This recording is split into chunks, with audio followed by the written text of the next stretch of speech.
혹시 고대 로마가 역사상 가장 성공적인 문화 도둑이었다는 사실 알고 계셨나요? 오늘은 바로 그 이야기, 로마가 신들을 그냥 통째로 훔쳐서 제국을 건설해버린 정말 대담하고도 아주 체계적인 프로젝트를 한번 제대로 파헤쳐 보겠습니다. 자, 이 거대한 이야기의 시작은요, 어쩌면 여러분도 한 번쯤은 느껴보셨을 법한 아주 익숙한 데자뷰 현상에서부터 출발합니다. 자, 한번 떠올려 보세요. 로마 최고의 신 유피테르, 전쟁의 신 마르스, 또 미의 여신 베누스. 어떠세요? 이름만 들었는데도 뭔가 엄청 익숙하지 않나요? 맞습니다. 마치 그리스 신화에 나오는 제우스, 아레스, 아프로디테를 그냥 그대로 복사해서 붙여넣기 한 것 같다는 생각, 다들 한 번쯤은 해보셨을 거예요. 보세요. 이름이랑 아주 자잘한 설정 몇 개만 살짝 바꾼 거지 신들의 역할이나 성격은 진짜 소름 돋을 정도로 똑같습니다. 그리고 이건요, 여러분, 절대 우연이 아니었어요. 이건 그냥 베꼈다, 표절했다 이런 차원의 문제가 아니었습니다. 정복한 민족의 문화, 특히 그들의 신념체계인 신들을 통째로 흡수해서 완전히 자기들 걸로 만들어버리는 것. 이게 바로 로마 제국이 사용했던 가장 강력하고 또 어떻게 보면 가장 무서운 통치 정책이었습니다. 아니, 그럼 도대체 이 거대한 문화 흡수 프로젝트는 어떻게 시작된 걸까요? 그 답을 찾으려면요, 모든 것을 군사력으로 정복하던 무력의 로마와 당시 세계 문화의 중심지였던 지성의 그리스, 이 두 제국의 운명적인 첫 만남으로 거슬러 올라가 봐야 합니다. 초창기 로마는요, 진짜 무자비한 군사 강국 그 자체였어요. 기원전 4세기부터 시작된 정복전쟁으로 이탈리아 반도를 그냥 차례차례 야금야금 집어삼키면서 통일제국을 향한 발판을 아주 단단하게 다져놓았죠. 그리고 마침내 기원전 2세기에 로마의 그 날카로운 칼날이 어디로 향했을까요? 바로 고대 세계의 문화적 심장부 그리스였습니다. 군사적으로는 말할 것도 없이 로마의 압도적인 승리였고요. 그런데 바로 여기서 정말 역사의 아이러니라고 할 만한 아주 이상한 반전이 일어납니다. 로마의 신 호라티우스가 남긴 이 한 문장이 이 상황을 완벽하게 요약해주죠. 포로가 된 그리스가 그 무식한 정복자를 사로잡았다. 바로 이겁니다. 이게 핵심이에요. 로마는 분명히 전쟁에서는 이겼어요. 하지만 그리스의 그 찬란한 예술과 철학, 그 문화의 힘 앞에서는 완전히 무장해제를 당해버린 거죠. 말 그대로 그들은 스스로 기꺼이 문화적 포로가 되는 길을 선택한 겁니다.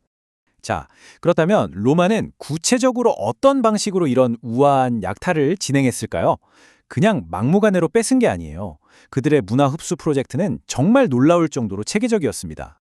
로마 사람들은요, 서로 다른 문화를 아주 자연스럽게 섞어서 완전히 새로운 걸 만들어내는데 거의 달인 수준이었습니다. 이걸 종교 혼합주의, 즉 싱크리티즘이라고 하는데요. 이 방식을 통해서 그리스 문화를 단순히 베끼는 데 그친 게 아니라 그걸 로마식으로 재창조해서 그리스 로마라는 아주 독특하고 새로운 문화를 만들어낸 거죠. 이들의 방식은 아주 명확한 4단계로 이루어져 있었습니다. 자, 첫째, 일단 무력으로 정복한다. 둘째, 그들의 발전된 문화에 진심으로 경탄한다. 셋째, 예술, 건축, 문학 할 것 없이 닥치는 대로 복제한다.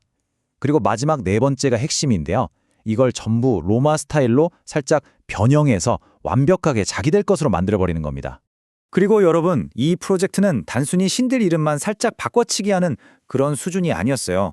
그리스 문화는요, 로마 사회 구석구석 모든 면에 마치 물이 스며들듯이 아주 깊숙하게 파고들었습니다. 당시 로마의 잘 나가는 엘리트들 사이에서는 그리스 철학을 공부하는 게 유행이었고요. 돈 좀 있다 하면 다들 그리스 예술품 수집에 열을 올렸습니다. 건물들도 당연히 그리스 양식으로 웅장하게 지었죠. 그러니까 로마 전체가 하나의 거대한 그리스 문화 용광로가 되어버렸다고 생각하시면 딱 맞습니다. 근데 사실 로마의 이 신수집 정책이 그리스에만 한정된 건 또 아니었어요. 이건 진짜 중요한 포인트인데요. 그들은 이집트의 신이든 켈트족의 신이든 자기들이 정복한 모든 민족의 신들을 아주 기꺼이 그리고 적극적으로 로마의 신전, 판테온으로 모셔왔습니다. 이게 얼마나 대단했냐면요. 심지어 기독교가 처음 들어왔을 때 한동안 많은 로마 시민들은 예수 그리스도 역시 그냥 유피테르나 아폴론처럼 내가 믿는 신들 목록에 추가할 수 있는 또 하나의 옵션 정도로 생각했다는 겁니다. 정말 놀랍지 않나요? 하지만 이렇게 세상 모든 신을 다 흡수할 수 있을 것만 같았던 로마의 이 개방적인 종교관도 결국 거대한 벽에 부딪히고 맙니다. 바로 오직 단 하나의 신만을 섬겨야 하는 유일신교라는 개념이었죠. 이게 왜 충돌했냐면요. 기존의 로마 신들은 주로 지금 여기의 삶, 전쟁에서 이기게 해주고 농사 잘 되게 해주는 그런 현실적인 문제에 관여했거든요. 그런데 기독교는 영원한 구원과 심판, 즉 사후세계를 약속했죠. 그리고 그 조건으로 오직 나만을 믿으라는 배타적인 믿음을 요구했습니다. 그러니 기존 신들 목록에 그냥 추가하는 게 원천적으로 불가능했던 겁니다.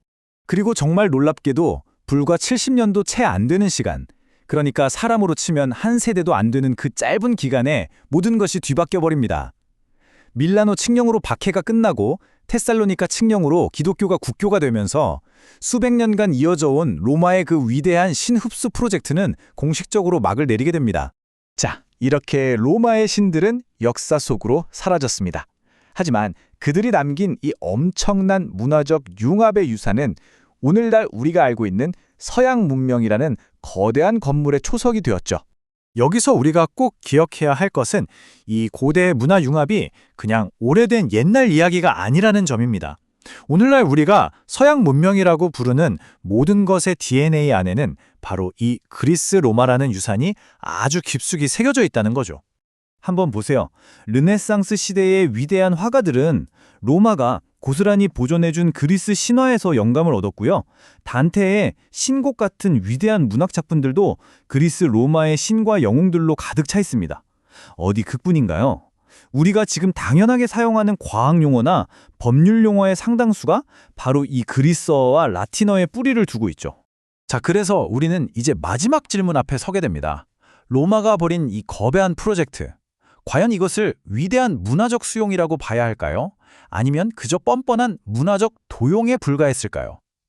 어쩌면 이 질문에 대한 답을 내리는 것은 과거를 통해 현재를 살아가는 바로 우리들의 몫일지도 모르겠습니다.